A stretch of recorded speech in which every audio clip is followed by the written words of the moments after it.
Hello. So today we're going to continue with the signs. We're going to be doing Venus and Taurus. So we'll go through the houses and through the signs, and I'll give you some sort of nuggets. But first, let's start like we did last time with the myth and with some sort of basic psychology around Venus. So there's two types of love that you see in the chart. You see a unhealthy attachment, which is in the moon, and we'll cover that in a couple weeks.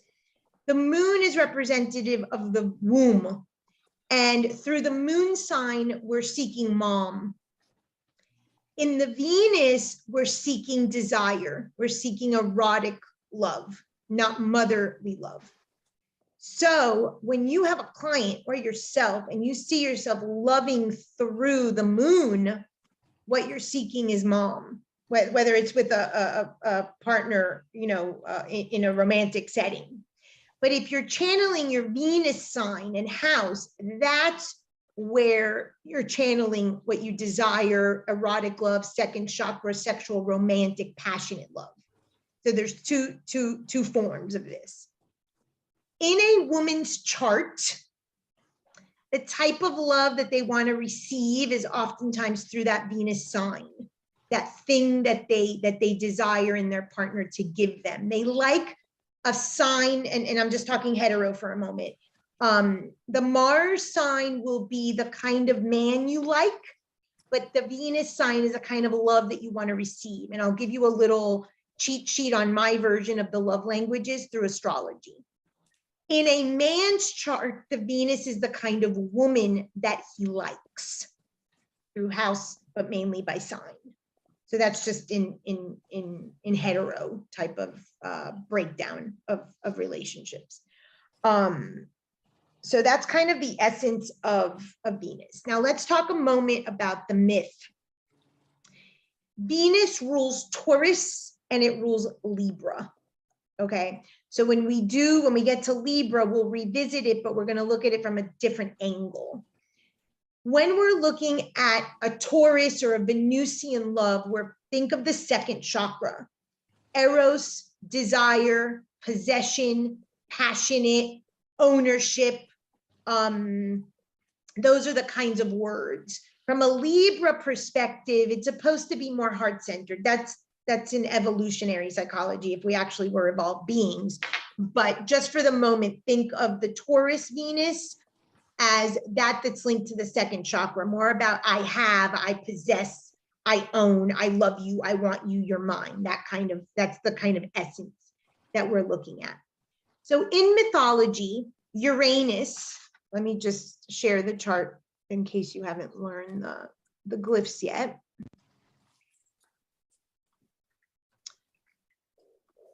Here's Uranus. You see that little circle? That little circle is a testicle. Uranus is castrated. That testicle drops into the water, and out from the foam, the spermy foam of the ocean, is birthed Aphrodite, or Venus. The most famous painting is the Birth of Venus from Botticelli, and there's a version of that image in your packet and in your videos on this myth. What does this mean? It means two things. The one we're going to focus on today is more of the erotic love, but I'll share quickly the Libra version. From the sperm, your erotic nature arises. The planet Uranus represents the heavens, the sky. So think of heaven, the sky god, the universe. The universe births creation. The universe births possession. The universe births the form. The universe births sexuality. So the notion that sexuality and desire and eros and creation is bad is nonsense. That's why the virgin birth cannot be literally true. That has a whole other meaning, and we'll cover that when we do Chiron and Virgo. But it cannot be true. It is absolutely untrue to eliminate desire. Desire is not evil. It must eventually be tapered, controlled, and eventually, hopefully, your spiritual renewal offsets your desirous nature. But the belief that a desire is bad, or your sinful nature is bad, or passions are bad, or creation's bad is nonsense. And it's the same concept that a woman, a mother, cannot not be a woman. And in our society, and in a lot of literature, and in a lot of virginal, Christian based thinking, the mother is the mother is the mother, and anything but that is a whore. It is the biggest mind game, because you cannot be a mother without sex. You cannot create a child, a book, an art project without desire, whether it's intercourse or whatever energy that fuels that desire and that passion. That's what the Taurus Venus, or the myth of Venus from the Taurus perspective, speaks of. So that's what we're going to focus today, more on the desire. The Libra, again, same myth. She's birthed from the sperm, and she's beauty, and she's elegance. And I'll just give you the 2-second version. She represents the form. The form equals the senses. It is only through the senses and appropriate use of the senses that you and me can experience God. This idea that God is in a heaven, this idea that God is out of the body, is nonsense. That is agape love. That is the heart chakra love. That is going to be the Libra version of Venus. Any questions on the distinction? One is called Aphrodite Pandemos. One is called Aphrodite Urania. Pandemos, second chakra, pandemonium, sex and love, romance makes us crazy, our desires make us crazy. Urania means from the heavens. Any questions on the distinction between the two Venuses in the chart? Okay, so today we're focusing on the Taurusy desires, pandemos, crazy, creative desires that we are. I'm just noticing the name Pandemos, Francis, and like, right, pandemic, and like how there's been all this craziness, right? And it's like, I don't know what my passion is. And so just to kind of reflect that, like, this seems like it's the collective moving through the pandemos towards the Urania, and getting a more embodied sense of what their desires actually are. Yes, exactly. So there's 3 types of love. There's erotic or eros love, pandemos. There is self-love. And then there is Urania love, or agape love. 2nd chakra, 3rd chakra, 4th chakra. One of my absolute favorite quotes from Alice Bailey is, Christianity hasn't failed. It has never been tried.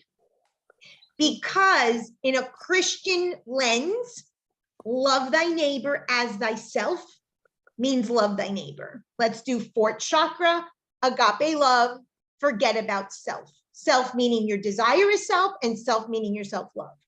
So I work with a lot of people that are sort of what they call themselves like recovering Christians, or sort of recovering churchgoers. And it's not that the teachings are wrong. They were just more literal. It started with the root of the Virgin Mary.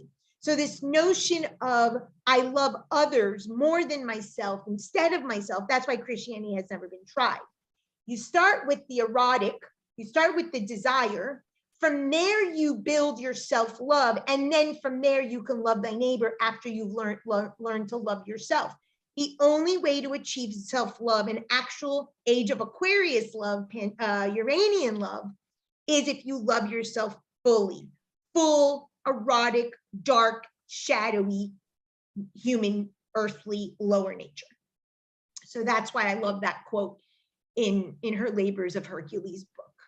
They both come from the heavens. So desire and creation and sex and eroticism all comes from the heavens, just like the transcendent God himself, hence why Jesus had to be an embodiment of man. So we start to see why a lot of these things have been flipped on their head and they're all wrong. all of it comes from the heavens. For those of you who took the archetype class, I explained totally how from the heavens and the myth of creation in the Bible, all of the archetypes were created, which is all of this. Then all of this, which is you psychologically on a piece of paper, is your body. Your scars show it, your behavior show it, your life shows it. But this piece is from heaven to your head, all happening in the 7 days of creation. So there's a lot of overlap when read appropriately as a metaphysical text and not a literal text. So those are the two types. Now, going back to Nicole's comment about this idea of what I want to be or who am I during the pandemic, when we're stuck in our houses, a big thing that happened in our field was coaching exploded, right? Everybody got a certificate, everybody put up a website, everybody's a teacher and a trainer, okay? The thing is, it's another way of bypassing, and that's a common spiritual term now, spiritual bypassing. It's another way of bypassing the lower nature. It's another way of bypassing lived experience, years of suffering, understanding you create it all. It's like, I've got my certificate, I passed the test, now I'm going to teach you how to love yourself, I'm going to teach you self-care, and none of that is appropriate. It all has to drop back into the second chakra. You got to know your desirous nature. Then you can build third chakra, fourth chakra, teach someone something. Okay. So in your spiritual mythology, when you get to the Sagittarius class, which is over here in the 9th, when we get to Jupiter and Sag, this is when you finally can become the mentor and the teacher. So you've had to go through all these 8 houses before you have a coaching certificate that you can actually teach someone something. There's a lot of work to do before you can do that. So you needed to know your sort of nature and Aries, right? The way your thoughts, the man-eating bears, the way your thoughts work, your desires, I am, your ego, and now we're going into I have, the things you have, the things you want, the things you possess. The Vedas are great in the sense that they actually talk about the stages of life. And one of the stages of life is kama, desire. So the Vedic tradition doesn't try to eradicate and eliminate the need for desire, the desire for desire. They're saying exhaust your desires. So from a yoga philosophy, the third limb of yoga is, or I guess the fourth, right? The third is pranayama. I think the fourth is asana. Asana is the poses. The reason for the poses is so that you're limber and flexible, so that you could sit in meditation and not be like, oh, I creak. Oh, I'm in pain. Oh. Because if your body's hurting, what connection can you make, right? You can't. It's the same thing with the Vedas. If you don't satisfy all those desires, what peace are you going to have to think of something transcendent and beyond? None. You're going to be too busy about getting the guy in the car in the corner office. So this nature, the belief of eradicating desire is just absolute nonsense.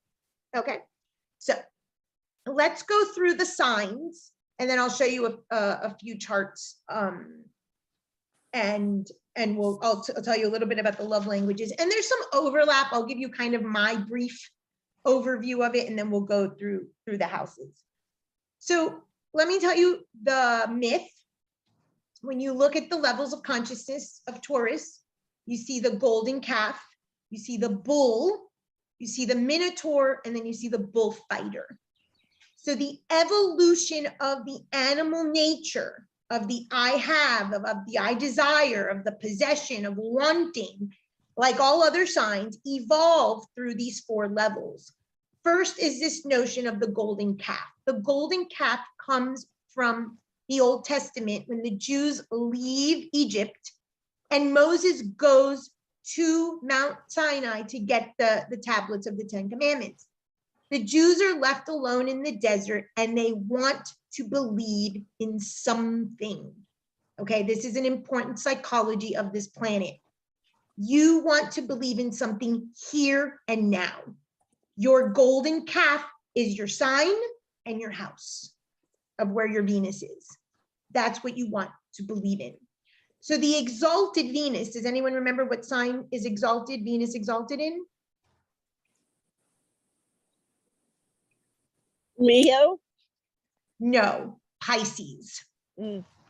So the reason that Venus is exalted in Pisces is if the golden calf is what you want to believe in here and your most spiritual sign, that's the perfect balance of spirit and matter. Venus as the earthly form, Pisces as the spiritual, together it's an exaltation. And let me remind you of the glyph, the circle of spirit over the cross of matter. So this idea of spirit and matter, and I always say, my best lesson that saved my life was that my parents were this material arm to the spiritual pole. When I learned that lesson, I had everything I needed to build a strong foundation spiritually. And that's the area that people struggle with. They think it's turning the other cheek. They think that it's all spiritual.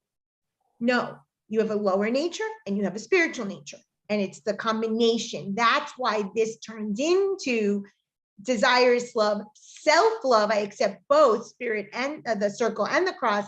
And then I can override, because the circle indeed is over the cross. I can override and my spirit actually calls the shots despite my lower nature. So this is a very, very prime teaching. So first, the golden calf, your version of God, because that's what the Jews wanted. They wanted a God in the desert because they had just left slavery and Moses wasn't back fast enough.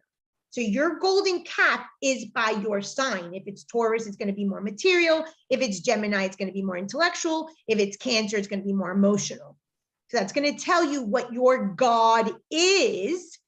And then the house is where you're going to find that God, or you're going to want that God to live out.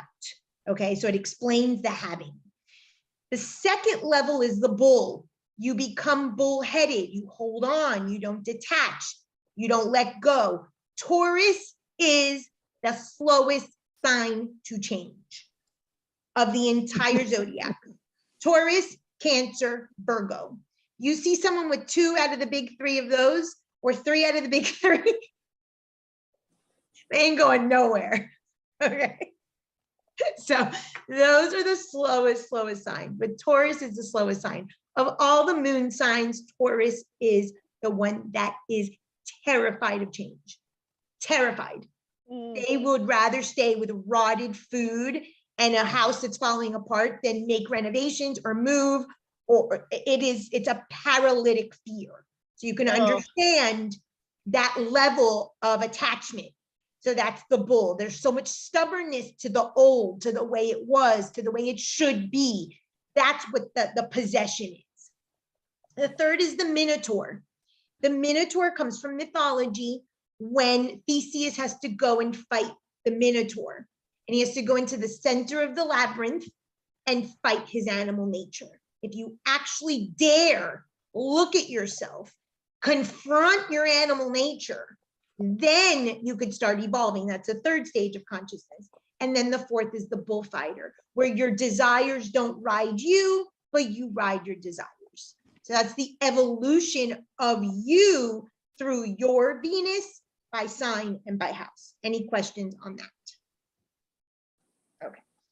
So Venus in Aries. Venus in Aries does not like to be there. The other thing I want to tell you from a practical standpoint, Venus has to do with lovemaking. It is the lover archetype. So this is going to have to do directly with the bedroom. When you know this, you know how the person likes to be appeased in the bedroom. Venus doesn't like to be in Aries. It's fast, it's furious, they come rapidly. It's just a very fast process. And Venus doesn't like that. She likes romance and slow and passion. And so the Aries isn't the best placement for it because it's rash and fast. Venus in Taurus, that's the dignity, loves to be in Taurus, and it's the indulgence of the senses. Venus in Taurus is a very lazy placement. It's very sloth, it's very lazy, wants to enjoy every pleasure, smell everything. It's great for textiles and pleasures and scents and perfumes, and people that have this, like this person's chart, can really bask in the senses and make a career, especially if it's in the 10th house. But this is an interesting placement because it's in the 9th house, the house of the spirituality and the guru. So if they're an evolved person, they may understand that the senses are used to experience the divine version of God. But if they're at a low consciousness, then the things become the God. So that's how you look at the sign and then the house. Venus in Gemini, they love chatter, they love talk, they love gossip. They want to communicate. This is obviously a words of affirmation type of love language. Venus in Cancer is the homemaker. They're going to cook, they're going to clean, they're going to take care of the home, they're going to be the mother. That may not turn on their partner because they want the woman, they don't want the mother, but that's the type of lover that they resemble. And of course, the home life. Now, from a money-making standpoint, because Venus is indeed a money maker, it could be as a chef.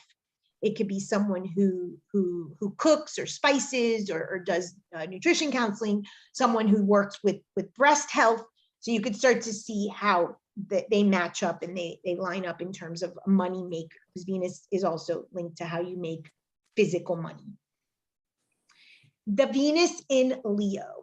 If you see someone who has a Venus in Leo, they want to be walking into a room with a man or a woman that everyone turns their head.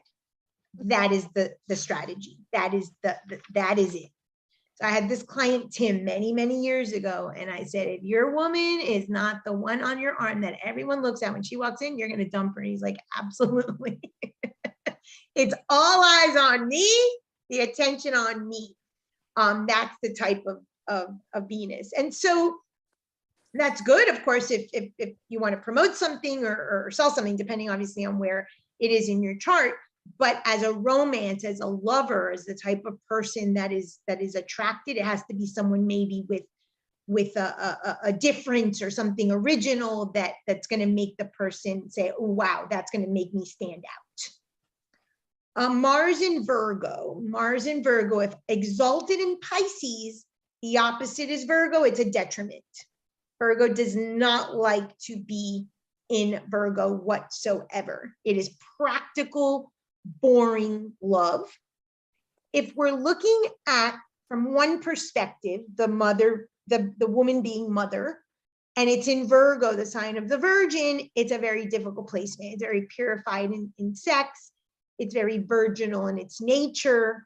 There's a lot of sexual fetishes that happen with Venus in Virgo. I don't know if you guys are familiar with some of these. There's something called scat, where the person's obsessed with the feces.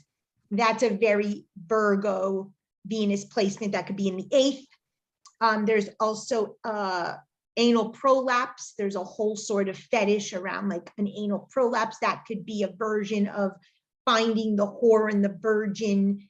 In that, of course, there's a purification of everything sterile and clean, an OCD nature to it, but this is not, if it's in a sexual placement or has hard aspects with sexual placements, it's a difficult one to reconcile. It could also be that you're finding the woman to want to maintain this purification or this virginal stance, but then you have sex with her. So this could create that Madonna whore complex that Freud talks about, where your woman is your woman, but then you go out, which was all Freud's clients. And of course that day and age, and then the men would satisfy sexual outside. So you see some dysfunction in the Venus in Virgo, and it's also very practical. So it's not going to be romance that is like absurd. It's going to be so practical. Well, you don't need the gift bag. I'm going to give you the gift without the gift bag. That kind of thing. Why spend $5 on the gift bag? I mean, you start to see the practicality of it. So Venus in Libra is in love with love. Whether it's the best partner, they put on the show, they dress the part, they're in love with the love of the notion of the romanticism of it. Venus in Libra also cannot be alone, just like Black Moon in Libra. Venus in Libra and Black Moon in Libra are two versions of the feminine that cannot be unpartnered. So you see them hop, hop, hop, hop. They secure one partner before they even let go of the other. It's pretty vicious. Venus in Scorpio. My daughter has this, and I tell her, people are not possessions. This is a possessive, I own you, you are mine type of love. this person, depending on what it is, if it's Venus in Scorpio, let's say in the 8th or the 12th or even the 4th, could be someone who's really into like the dark mysteries, or they're very into like a mysterious type of love affair, something that maybe is a cult, that kind of thing. Or they might fall in love with someone that is very in the mystical arts or the spiritual arts, and then they're drawn to the guru, or they're enamored with someone who they think might have an otherworldly connection. Venus in Sagittarius. This is a very unloyal placement. Sagittarius is not a loyal sign. Sagittarius is the whore of the zodiac. And so Venus at a low nature, remember, we're talking about a Taurian or a Pandemos. They want fun, they want adventure, they want quick, they want you to be available, pack your bags to go on a trip, but you get back from the trip, you don't hear from them for a month. So it's that kind of fun seeking, but not necessarily a loyal nature. Venus in Capricorn. They're very cautious, prudent in romance, and it's almost business-like. It's got to be almost a business-like arrangement. It seems weird that it would work, but it's actually a really balanced placement, more so than Virgo, where it has a little bit of like a dysfunction. A Venus in Capricorn, of course, it could go the other extreme where I buy you, or it's because I'm your sugar daddy or whatever that you're attracted to me. But it actually is somewhat of a balanced place, because there's the romance, but there's the practicality of the Venus. So, I mean, of the Capricorn. So you're not like, just like, oh my God, enamored, and that delusion, illusion, innocence that could happen with, let's say, a Sag or a Pisces. I personally love a Venus in Aquarius. There's some shock value, there's some non-tradition. I have Uranus in my 11th, so I kind of like that in terms of relationship. 11th, not only groups, but from a relationship standpoint, that has a little shock value. So I find a Venus in Aquarius pretty cool. And if you go back to the myth, it's the Venus that comes from the heavens. It's the Venus that comes from that chaos. So I personally think that's a pretty sassy Venus. And then Venus in Pisces, I told you, it's exalted. The problem with Venus in Pisces is that because it's Pisces, you want to be merged with the other person. You want to be sort of consumed. You could be overly forgiving if you only want to see the delusional aspects of it. You might not hold the person accountable. There's a definite psychic connection. I actually dated a guy. I had a Venus Pisces. He had Venus Pisces, and we were both Pisces. We like talked telepathically to each other. Like, it was crazy.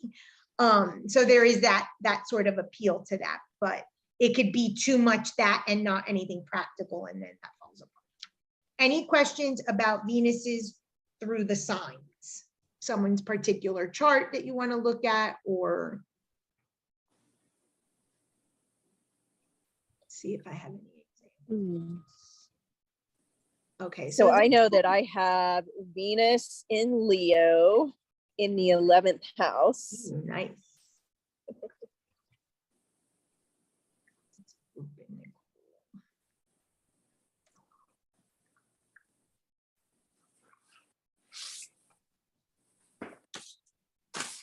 That's a great Leo. It is square your Chiron. So there's a wounding there with mother, child, woman. And it's trine your Neptune, which is nice in terms of spirituality, groups, teacher, leader, guru, that kind of thing. That's a nice, but it's square your Uranus. So maybe you want more of the exotic and the original and then spontaneous, and you're frustrated because it's not enough of that. It becomes more Virgonian, more boring, because that's a square. And we'll see that in level 2 with aspects, but nothing stands alone, right? So this in itself is great. It's a great placement. But then if you look at sort of the block that you feel, I'm not seen enough, I'm not leading enough, I'm not original enough, that thinking could be hindered with this square over here. Mm-hmm. But so you have that one, and then you've got the Chiron one. And what was the trine Neptune?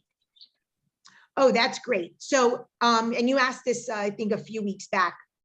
in esoteric astrology, there's always a higher vibration. The higher vibration of Venus is Neptune, and they're trine. So that's really nice in terms of, and again, if you're looking at exalted Venus in Pisces, and you've got Venus trine Neptune, which is Pisces, that's a really good thing. That's like an emphasis on the mystical, the spiritual, the spirit meets matter. That's a really nice placement. And as a teacher, because this is in the third of teaching, and this is groups. So that's like having a Venus in Pisces is a version of that. Mhm. Like I have a version of the Venus in Aquarius. That's why I'm drawn to it. So these things start to take on like a version of one another. It's not the exact thing, but it takes a take on a version when you have a trine. Uh-huh. So trines are good, squares are blocks. And the square Chiron, you said it was a wound with mother? It's usually wound with women. So women in a group, women that draw attention to themselves, women of power. That could be one. It could be a subconscious wound because it's coming from the 8th of children, of being a mother. Do I have to choose between motherhood and womanhood?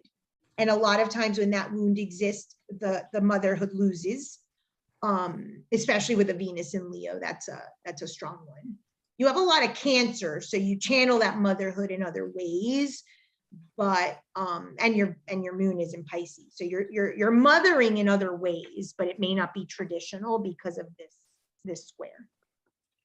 So, but that's a great Venus. Anyone else? Sharon, do I have yours? Yeah, you have mine. I'd love to. My Venus is in Aquarius. Ooh, I love it. Is it in the third by any chance? Yes. Okay, so this is her teaching. So she was a teacher for many years. So the third has to do with K through 12. It has to do with teaching, with neighbors. She knows all of her neighbors. That sort of large community in your neighbor, all your people from Middletown moved to Naples. Like, so all of that is part of that in a practical sense. Now, from a lover standpoint, this is one of the few houses that you can look at the lifespan of somebody. The third house and the fourth house. And this is a trick, and it's super crucial. When you look at the third house cusp, all the way to over here, the fourth house cusp, this is the person's K through 12 lifespan. So here, let's say is kindergarten, and let's say this is high school. So around this time, there's an interest in love. There's an interest in being unique. There's an interest in maybe opening the mind to some other version, maybe thinking of going away to school, which was never a possibility before because it's Aquarius. So, so when Venus is at the end of the third, mine is as well, there's something that happens towards the end of high school that starts to bring out this Venusian nature. Did you have any experience like that? A boyfriend, but okay. Was just it like normal the first teen stuff? Okay, but was it the first like boyfriend? Was it? Did Probably it have a the unique first characteristic about it? Maybe the first more serious one. Okay, so that would make sense from the placement. The other thing, and this is a little advanced, but I'll show you guys. And I have to do it because if not, you won't see the degrees. You see this is a cusp, is at Capricorn at 20 degrees. When somebody has something, and this happens to the third and the fourth house only in the chart, okay? Oftentimes there is a 2-year range when something happens. So here's 20 degrees of Capricorn, and Sharon's Jupiter is at 21 degrees of Capricorn. So between 1 and 4 years old, there had to be a blessing, there had to be an abundance, there had to be maybe a trip, maybe there was an influx of religious change or something. Something happened at that. I'm just using the example of Jupiter because it's touching the cusp. You could do the same thing with Aquarius. So if this is 20 and the chart goes to 29, it's 18 plus 9. What's 18 plus 9? 27. 27. So between 27 and 30, there was something around love, maybe a daughter, maybe a new neighbor, maybe a cool friend, maybe you're teaching, something happens that's a mark spot.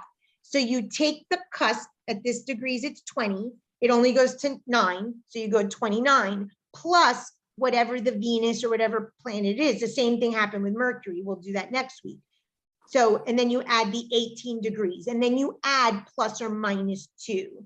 So 25 to like 29, 30, that had to be a range of maybe you feeling good about yourself, or career-wise there was something, or you had a little girl, or something in that age range, neighbors, things to do with the third house. Do you recall anything? Laura was born when I was around, I think 20. No, I was 24 when I was 25 when Laura was born. Okay, was it unexpected? Aquarius is usually unexpected, not planned. Well, she was conceived during Aquarius, or no, Capricorn, come to think of it. Not planned, no. It's hard to Okay, plan so in that those could days. be the spontaneity of. So when you start looking at the third house, the same thing goes for the fourth. Okay, so those are lifespan houses. So today we're just doing Venus. Next week we'll do Mercury and we'll look at the same thing. So when you can visually tell somebody towards the end of life, there's going to be love. I had never noticed that, by the way, for you. So towards the end of your lifespan, there's going to be love. It follows the pattern of towards the end of high school, towards the end of, and then that's happening here. And it's unexpected, it's sudden, it's when you least expect it. Okay, and then that same thing happens with the fourth. But this is a great place. Okay. Now, you do have opposite Pluto, and we'll do that in level 2. But this is a very strong opposition. This is a possessive love. This is a jealous love.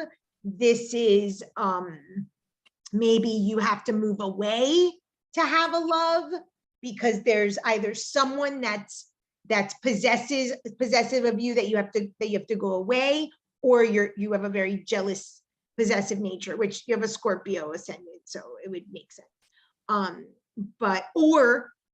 Sexually, there's a lot of very good sexual tension in your chart. That's another meaning of this that becomes palpable, that when people meet you, there's a sexual sort of je ne sais quoi with this opposition.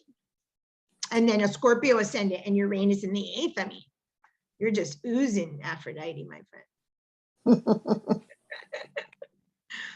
Okay, so let's go through the houses. Oh, let me tell you about the love languages, okay? So these are very general. Remember, we don't piecemeal the chart, but to kind of give you a rundown. So words of affirmation, Gemini and Aquarius, Aries and Sagittarius. So Gemini and Aquarius makes sense because it's air, through the ear, you want to be romance, maybe talk dirty in bed. That's going to make a lot of sense that communication would be important. Aries and Sag, they're fire, they're fast, they're furious. You got to hook them fast, and words is the best way. So that's why I put those in the words of affirmation. And time, Virgo and Leo, they want to be consumed, feel that they're the priority. Touch, Taurus. Taurus is all about the senses, the touching, the food, the smells, the scents, the textiles. So touch and things that represent acts of touch is Taurus. Acts of service, Cancer and Pisces. Cancer and Pisces want to be all consumed. So service is, I paid attention to the fact that you forgot your shoes in the car, I went and I brought them. It's like beyond the scope of the norm. It's viewed as an act of service. So you went beyond for me, and water just loves that. Gifts, Capricorn, Scorpio, and I put for Libra all. A Venus and Libra wants everything. They just want to be smothered in any way possible. Any attention is any attention. Okay, I counted them all. 1, 2, 3, 4, 5, 6, 7, 8, 9, 10, 11, 12. Yeah. And the reason I put Scorpio and Capricorn being very not materialistic the way that Taurus is, but if you buy them something of quality, or if you think about them in a special way, there's something about the materiality of that gift. And Scorpio is about possession. So when they have something that they own that you've given, it's almost like it's an extension of you. In therapy, you give clients workbooks, worksheets, homework, things like that, because it's an extension of you as the therapist while they're away from you. So that's like a possessive nature of Scorpio. Any questions on those? And those aren't written in stone, but those are sort of the way that I view them. And again, the chart is whole. There's many things, but if we're just looking at Venus. So you're saying that Venus in these signs are what's correlated to the love language. Yes, all love languages are through the Venus, romantic love. Okay, if the so like, person is seeking the moon sign, they are seeking a mom. Very different. so the words of affirmation, did you say Gemini in Aquarius, or did you say Gemini, No, Gemini and Aquarius? and Aquarius, and then Aries and Sag. Because when Okay. you have an Aries and Sag Venus, if you miss your beat, they're gone. They're hopping to the next. There's no time. So yeah, you can hook them with a gift or a service, but it's got to be like, ooh, sexy baby, and then they're like, oh wait, my antennas go up, kind of thing. So let's talk about the houses. So Venus in the first is someone who's very attractive. Do not kid yourself with how the person looks. You might look, I had a boss who was a very unattractive woman, physically unattractive, unappealing. That woman had an appeal about her. She had Venus and Scorpio in the first. That woman can make it rain. Whatever she had going on energetically worked for her. And it wasn't necessarily in the romance, and she did very well financially. So remember, it's all second chakra. So it's desire in terms of sex and eroticism, but it's also money, it's also children, it's also possessions, it's second chakra. Okay, so don't limit it only to sexual relationships. And that woman had that.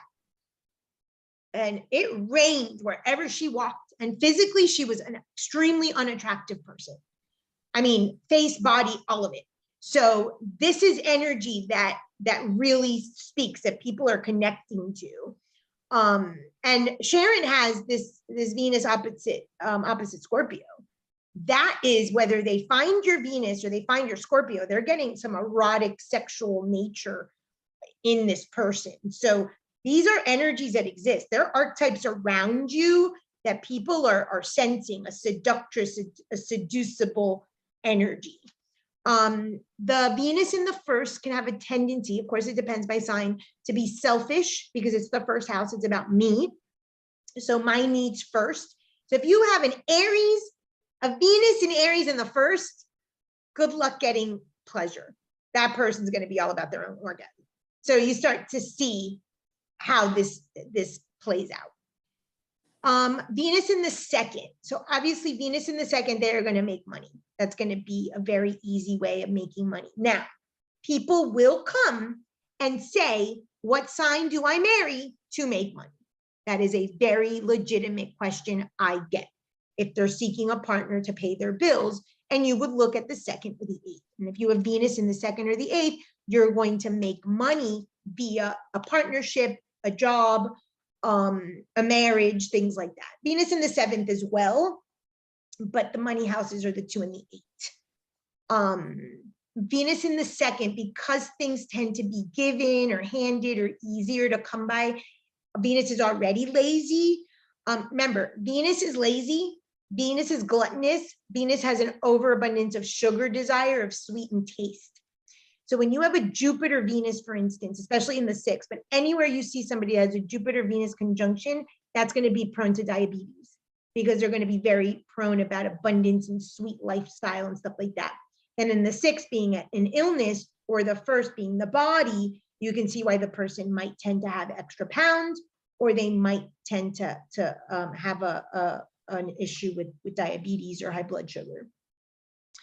So that's another layer of the meaning. So there could be a laziness about a Venus in the second because it's handed to them or it's easy to come by, or someone facilitates something for them. Venus in the third, that's going to be very much a PR house. The neighbors, the friends, the social groups, I like people over. There's obviously a teaching ability there, but it's like kind of like the neighborhood person. The people know. There's a lot of social aspect. Of course, the sign will determine. Maybe the class president, Venus in the third type of thing, because K through 12, the school, it's someone that people like. Venus in the fourth. So Venus in the fourth is like having Venus in Cancer. And Venus in Cancer is very much a confusion about mother and woman. So traditions, Venus in Cancer is all about tradition. So they're going to put the 50 people Thanksgiving. They're going to put, the little knickknacks on the Christmas tree. They're going to have that nature about them, but they might lean more towards mothering, and it could be even mothering the lover more than being the partner to the lover. But traditions are going to be very, very important. So if Venus linked to Taurus is already so slow to change in Cancer, that is like a sign that doesn't move. You're talking about the two slowest signs in the zodiac, a Taurus and a Cancer. So then you start to see the qualities of the signs in the planetary placement and in the house placement. They start to take on a taste of Taurus and Cancer, like if that was the quality. So they're going to be very slow. Maybe they live in their childhood home, or they're still decorating from, the 1800s. Like they have that antique nature they have, which is fine if they collect antiques and things like that, but they're going to be very family. Venus in the fifth. Venus in the fifth, most people with Venus in the fifth will want children, even though it's Aphrodite. There's a desire to have children. Now, Venus in the fifth, wink, wink, Nicole. Venus in the fifth is like a Venus in Leo. So you want children so that they praise you. So they tell you how great you are. That's one representation. This is a person with a lot of creativity. If Venus births and is the desire and the creative, passionate force in the house of creation, you can be an athlete. You can be a mother to all mothers. You can be very creative in writing books, artwork, painting. Of course, that Venusian Aphrodite being is going to come out. That tends to be a person also that likes a lot of lovers. So there's a clandestine nature to Venus in the fifth. It might seem a little weird because it's the fifth house and it's open, but there tends to be people that have a lot of planets in the fifth or Venus in the fifth. They tend to have a lot of lovers or seek lovers because it's an attention-seeking placement, oftentimes out of marriage or multiple partners or things like that. And usually Venus in the fifth, if they are seeking a kid, the first child tends to be a girl. Venus in the sixth, they have a sugar addiction. They might want to be obsessed with health, but really it's more about obsessed with their image and their body more than the health behaviors that support it. Work is pleasant. They're pleasant to work around. They enjoy their work, but they beautify their work. They're the ones that bring in the candles. They bring in the decorations for the birthday party. They're the decoration committee at work. Their home tends to be also, it's not the fourth, but their day-to-day, which is the sixth house, they like to keep it pretty. Venus in the seventh is social butterfly, charming, public relations. They're also the party planning committee. In relationships, they can tend to be overly pleasing. So you already have the nature of the seventh house, which is ruled by Libra as a people pleaser with a Venus in there, people pleaser. It would benefit someone in that placement of Venus in the seventh to have maybe an Aries or a Scorpio, something that's theirs, that they have an edge to take something back so that they're not so yielding. Venus in the eighth, they probably have an inheritance. They might have a tendency to be lazy because the partner makes the money or by via of the partnership they make, they do well, so they don't have to do all the workload. There is an over preoccupation around sex. It does not mean that they're having sex. It's a secret house. They could totally be a Puritan, especially if it's a Venus in Virgo in the 8th, but there is an over preoccupation with sex. So the thoughts, remember, it starts in the thoughts before the desires go into the body, could be that, or they absolutely do engage in a big sexual, lustful life. Venus in the 9th, travel, culture, philosophy, religion, living abroad, anything that expands their horizons. The problem with a Venus in the 9th, similar to a Venus in Sagittarius, one day here, one day gone. I want more. I'm constantly on the next train to seek something new. It's a very strong seeker archetype. So if you put the word desire and the sign, I desire to keep seeking. That would be a Venus in Sag. A Venus in the 9th is the same thing. A desire to keep in the 9th house, seeking a new religion, a new culture, a new philosophy, a new trip. And then you can see how they play out that. I have this chart here. He has it in Taurus, but it's in the 9th. And he lived in Nepal. He lived in these remote towns all over the world, because it was always a constant seeking, studied Kabbalah, studied astrology, studied all of these things, but kind of lazy, never did much with it, because it's just the next train to hop onto. Venus in the 10th, a focus on the public image, and of course, money. That is probably the best placement in terms of money, the 10th and the 2nd. They're the Earth houses, but in Capricorn, even more so. So they're going to have the quality, they're going to have the attention to detail, and they're going to have that ability to be liked or attract the people that will help them make the money. Venus in the 11th is kind of like having a Venus in Aquarius. It's ingenious, it's social, it's different, it's unique, it's original. There's something magnetic about a Venus in the 11th and a Venus in Aquarius. They have a similar. So Sharon and Nicole, you guys have that overlap. And Venus in the 12th. It is believed that Venus in the 12th is a cheating sign, secret lover, someone on the DL. However, it does not have to be that they actually act on it. It could be that they fell in love at 18 and that person holds their heart. They're not fully maybe available to you. So there could be another physically or just in the imagination. Remember, it's the 12th. There's a tendency to merge like a Venus in Pisces with the other person. So they might have a massive undoing because of a romance, because of a love affair that they had. They just unravel and they lose themselves in this person. So it has a similarity to that. They really, what they love and what they seek is a meaning of life. They seek an existential crisis to give them desire and passion and reason, joie de vivre and reason to live. But they often have a secret love, again, not necessarily that they act on it, but and their secret love could be spiritual. Their secret love could be something so transcendent out of the world that the person doesn't have access to. So those are the signs.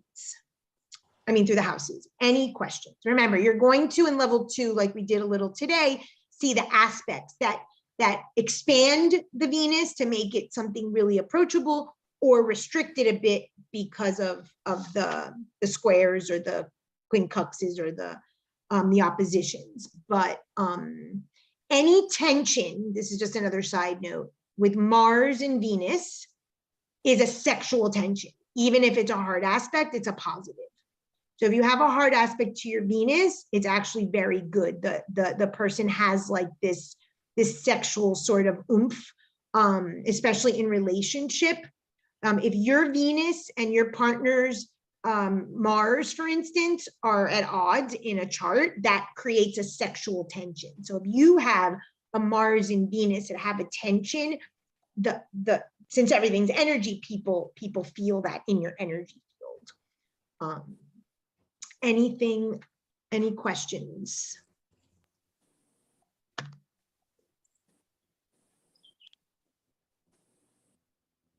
No? Okay. That's all I got. And next week we will do Mercury and Gemini. Thank you. Have a good week, and I'll post this video shortly and Jen will send the link. Thanks. Thank you. Bye-bye. Bye.